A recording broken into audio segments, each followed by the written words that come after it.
A very good morning to all of you dear children. This is your Raji ma'am, and today we are going to learn a new concept, understanding media, from your civics textbook. So let's proceed to the lesson straight away.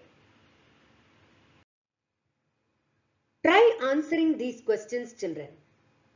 What is your favorite TV program?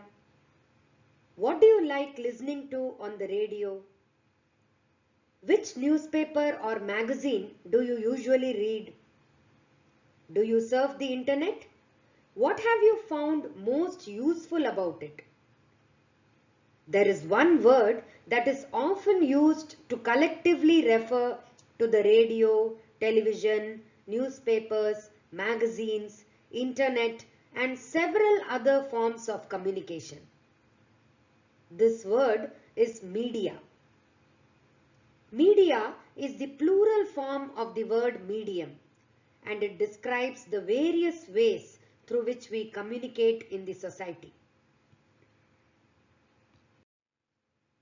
Television, radio, and newspapers are a form of media that reaches millions of people or the masses across the country and the world, and thus they are called mass media. We also group newspapers and magazines under the heading print media. Television and radio come under the heading electronic media. This naming is related to the different technologies that these media use, and we all know that technology keeps changing from time to time. Changing technology and use of modern technology helps media to reach more people. It improves the quality of sound and also the images we see. It also changes our attitude towards life. Television has enabled us to think of ourselves as members of a larger global world. It has brought the world closer. For example, sitting in Chennai, we can watch a cricket match taking place somewhere else in the world. Now, how does this media work? The different technologies that mass media use are expensive. All the people who help to broadcast an information have to be paid. Lot of money is also spent in getting the latest technology. Due to these costs, mass media needs a great deal of money to do its work. As a result, most television channels and newspapers are part of big business houses. Let us now try and understand the money cycle. Some business organizations are owners of radio, television, and newspaper agencies. Media promotes their products by repeatedly showing their advertisements during programs widely watched by viewers. Readers, viewers, and listeners buy products shown by the media, and thus money flows back to big business houses. In a democratic country, media plays a very important role in providing news and discussing events taking place in the country and in the world. On the basis of this information, citizens can learn how government works and can also take action.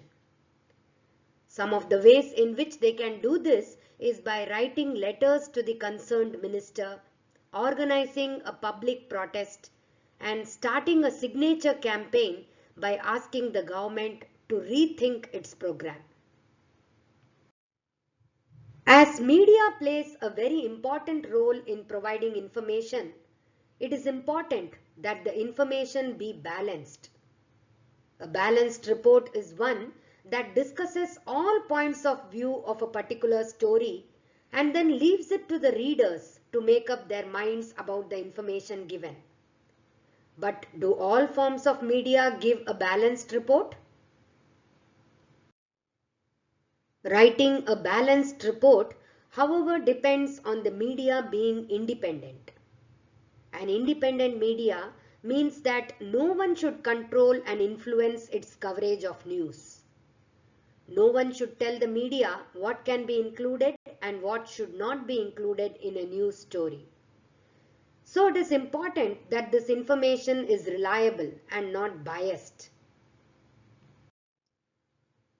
But the reality is that media is far from being independent. This is mainly because of two reasons.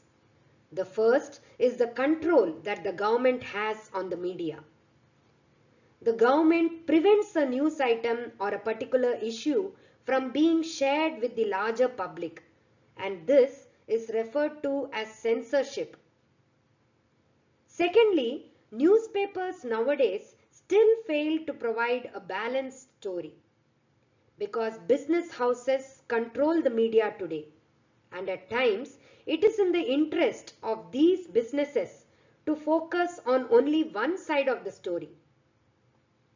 Besides the above, media also tends to focus on a particular aspect of a story because they believe that this makes the story interesting. Thus, media is no longer considered independent because of its close links to business. Media plays an important role in deciding what stories to focus on and what is newsworthy. News about a famous actor reaches the public faster than the news about power cut or theft in an area. By focusing on particular issues, media influences our thoughts, feelings and actions and brings only those issues to our attention. Media plays a significant role in our lives by shaping our thoughts. It decides what to focus on, and in this way, it sets the agenda. Sometimes media positively helps us focus on an issue that affects our lives, an issue that we might not even have been aware of had it not been for the media reporting.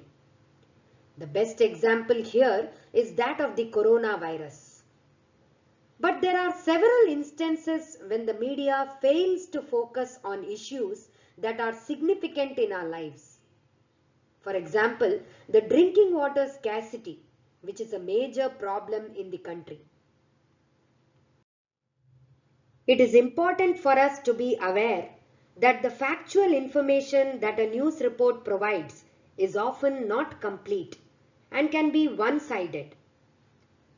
We therefore need to analyze the news by asking the following questions.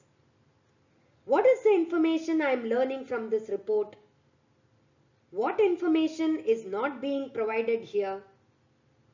From whose point of view is the article being written? Whose point of view is being left out and why? Such questions will help us to become awakened citizens of India. That's all for now, children. There is a sequel to this lesson coming up next, where you will learn about advertising, following which you will have to do an activity based on these two chapters. Goodbye for now.